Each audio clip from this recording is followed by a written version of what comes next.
Hello, hi, welcome back to African Village Lands, and today I'm going to be talking about a titan in the African village content space. If you don't know who that is, let me just jog your memory.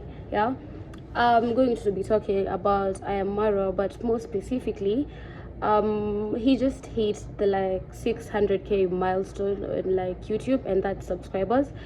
And I feel like that's something I want to talk about. Not just that he got 600k subs. Walk with me. I'm going to be talking about how he has built an empire, or how do I call this? Yeah, an empire from YouTube. And just before I get into this video, I do believe he deserves more subscribers than 600k, because we've been seeing his videos, we've been watching him since way back, we've been watching him travel. And I just want to get into, does numbers really count, or is influence more powerful? That's basically surface level of what I'm going to be talking about. So lock in on this video, like, subscribe, share, and be back for more, because why does that sound like an outro? Anyway, I'm just gonna get into the video, so you stay with me. Yeah, so basically, in the grand scheme of YouTube or something like that, people like to chase the numbers. We all love to see, of course, me included. When I open my channel, I want to see 3 million subscribers, 2 million subscribers. That just made me think, does numbers really matter, or is influence more because we see channels with 2 million, 3 million subscribers, and they get their gold play buttons, silver play buttons. And just let me ask you a very hard-hitting question, if I might call it. Is subscriber count really a measure of success? What do you think about that? That's actually a question you have to think about, because once you get a million, you're like, yay, I made it. But is it really a measure of success? Because if you look closely at Marwa, you've seen what he's built, bro. We've seen what he's built. He's literally a giant in this space, and the influence is shocking, if I might say, because we see his fans. Can I call them fans, or let's just use fans for now? But I lost the plot for a second. Bear with me. What I was saying was, if you look closely at what Marwa has just built in Nyabohanse, you see that he's outperforming most creators with double his numbers, triple his numbers. And you ask yourself why. Yeah, you ask yourself why. And in my opinion, I'm gonna say it's more about the darker side of his journey, because his journey has been, if you've been watching, his journey has been filled with fake rumors, smear campaigns on his names, and these have just acted like an invisible ceiling. Yeah, the sky's the limit, but what if we have this invisible ceiling? And today I want to break it down step by step, or if not step by step, at least with a few facts. I'm not gonna say facts, because my opinion is not a fact, but I'm gonna work with things I feel just maybe slowed down. Not slowed down really, because we see him building an empire, we see him building a house, we see him getting this ranch, we see him buying horses, cars, we see this expensive lifestyle. So it begs the question, how or why? Okay, how he got there, we know that. Why he's not bigger than that? Because I do believe he's genuinely supposed to be bigger than that. And that just made me question a lot of things, because what is it? Do you get me? And now just walk with me, come, and I'm gonna just I feel like if this was a conversation, it would be more fun for me because I'd get opinions from other people. But since I can't get that, just we have a comment section box right down here. Just yeah, you tell me what you think before you get mad at me or feel like I don't know. But anyway, you can't get mad at my opinion. At the end of the day, it's mine. So let's just get into this video. First of all, I'm actually gonna talk about the anatomy of a powerhouse. This is basically I'm gonna just weigh subscribers versus like true value. Yeah, just work with me. Let's just start with numbers. Why do I say Marwa's 600k is worth more than empty millions from other content creators? You might say that, but first let's look at the work ethic. Yeah, I feel like he has a very strong work ethic. And why do I say that? First of all, we do see him dropping videos every single day, every single fun. And I'm just not talking about like a quick lazy 8 to 10 minute video.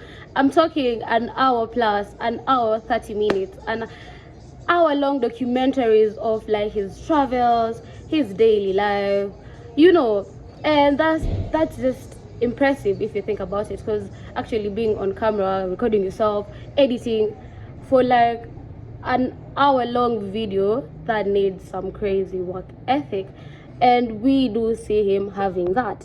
If you don't know this, on YouTube the algorithm rewards watch time above everything else, which basically means if you have longer videos and they're being watched, then you're up for a good time. Because if you have like 3 million followers, let's say, no subscribers, let's just say for instance, yeah, I'm sorry, and you're just making short videos, very little engagement, and it just makes a very small fraction of what a long retention video, or rather a longer video, would make. Why would I say this? Because watch time translates to I'm struggling to find this word, I don't know why. It translates to a massive revenue. Can I call it revenue? Yeah, because like ad revenue from YouTube. So, and it also creates a really strong brand. So if you have like, let's just use less followers in this case, of which I'm not trying to insinuate that 600k is a little, that is a lot of people watching, and that translates to a lot of money, if you might let me say. Because picture this, because I've already told you ad revenue comes from like watch time. We're together up to that, yeah. And say you're making an hour long video and your viewers are watching all of it. You see what I'm saying? Actually, the algorithm is gonna pick up your videos more. It's gonna take it to more people, and it's a long video, long interesting video. You're just bound to like get that. You're just bound to get the bug, and we see Marwa getting the bug literally, because if you've seen his lifestyle, it's a lifestyle we all want. Everyone wants that kind of lifestyle, and it's a very comfortable one, if I might say. I don't want to digress, but I'm just saying that before I go in. Yeah, aside from the like videos and work ethic, I'm gonna I'm just gonna dive into like tangible legacy and digital clout. Think about it, because there's a legacy that we've seen you build this, we're seeing you pushing, we're seeing you traveling, we're seeing you doing all this, and there's this digital clout, like you're just doing just a short span of attention, then it's gone. Because that's the thing about clout, or I think so. Yeah, that's the thing about that's the difference. And I believe I've seen him, and he actually has built a legacy, because a lot of creators actually make enough money to like buy luxury apartments in the big cities, rent fancy cars, but like when you look at Marwa has done something that's very different, if I might say. He took his success straight back to his roots. Where are his roots? Back in his African village.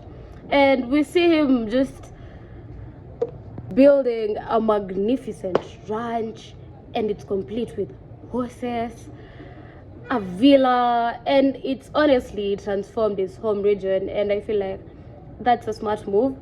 Yeah, because anyway, it's been said east to west, home is best, so I see nothing wrong with that, honestly. And let me just talk about his like philanthropy, because let me just ask you a question. How many internet stars do you see, okay, with millions of subscribers, because internet star subscribers, whatever you want to call it, how many of them do you think can point at tangible, like physical, like things like, this is my home, I built this home, this is, how many of them do you think can mention or state, I built this house for this person, I did this for this person? And for Marwa, we have seen him do amazing things, not just for his family but for his neighbors. He just helps out, and that's impressive, if I may say, because that's just, I don't know if it's the heart of giving, or I can't pinpoint what exactly that is, but I do feel like it's a very nice thing. He has been using his platform as an instrument of like social change. Do you get what I'm saying? Because let me say this, his influence, how do I say this, his influence didn't stop at his own channel, because just look at the broader ecosystem. Yeah, just Marwa aside for a second. Yeah, we have seen him directly help, uplift, or just pave the way for numerous people. And let me just name a few. Yeah, we can see his sister, the Mwango, traveling the world, getting the bag. We love to see it. We see it's Nastro, we see Mayugno, and many others. The list doesn't stop there. It genuinely doesn't. And I feel like he's an institutional pillar. I don't know. While others just act like influencers. You know what I'm saying? I hope you do. Because I wanted to get to why I felt pressed to make this video, is why he should have 3 million plus subs. And that's just in my opinion. This is what I'm gonna call the toxicity tax.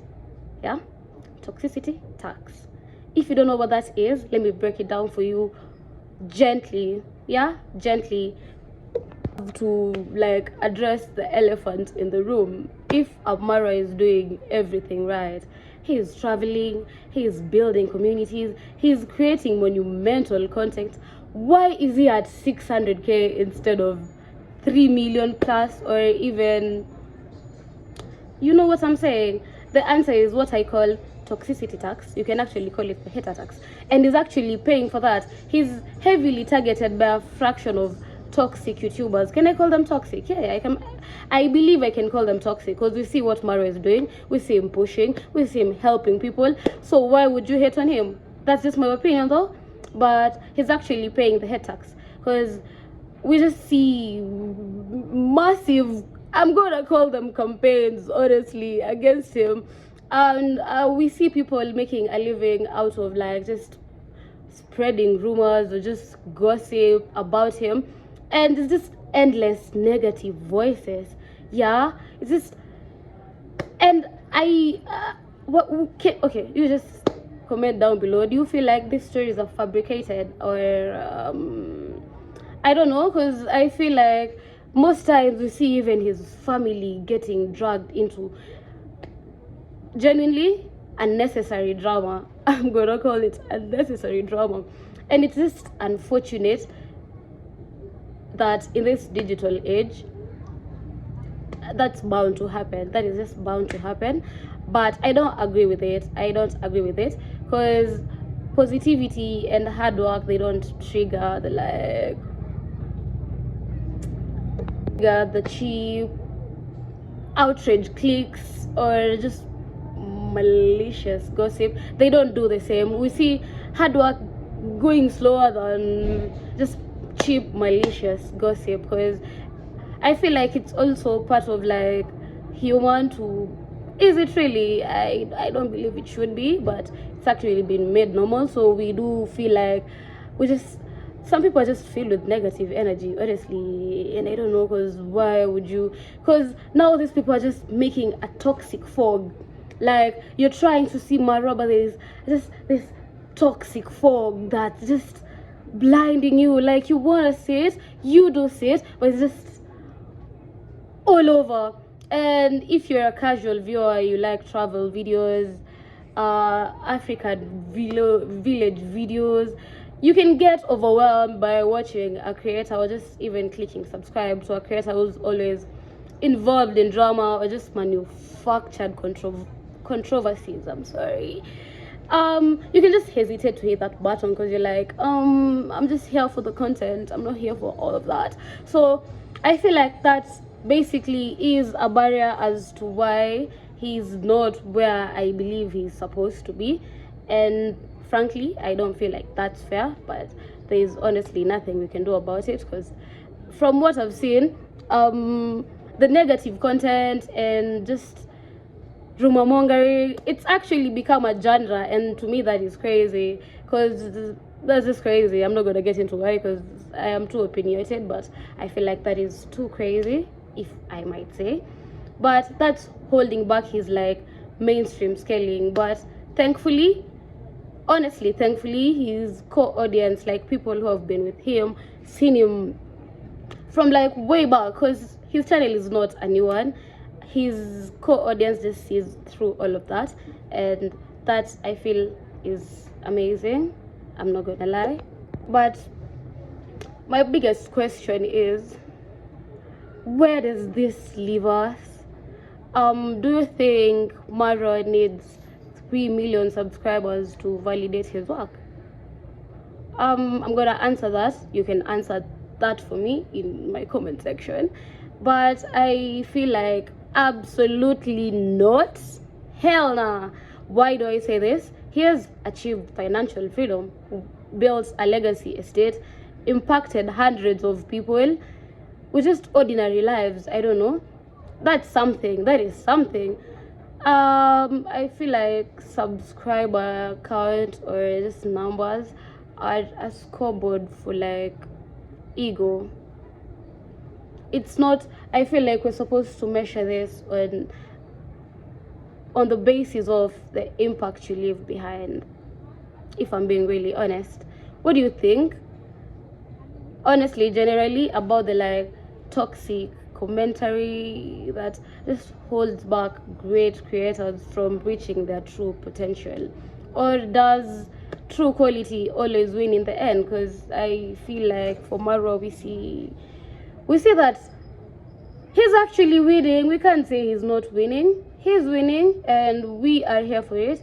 But I just want to hear your thoughts on this, because these are mine, and I feel like it's a very reasonable point where I'm standing.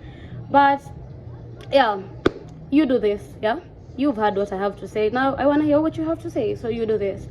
Like my video, first of all. For starters, you start with liking my video, and second, leave your comments down below, and be sure to subscribe if you haven't, and just be back for my next video. Like I said, I'm gonna be doing very honest and biased reactions, analysis, and just basically having fun. So please join my video. Yeah, I'll be dropping my next video soon, so be tuned and stay safe. Bye bye.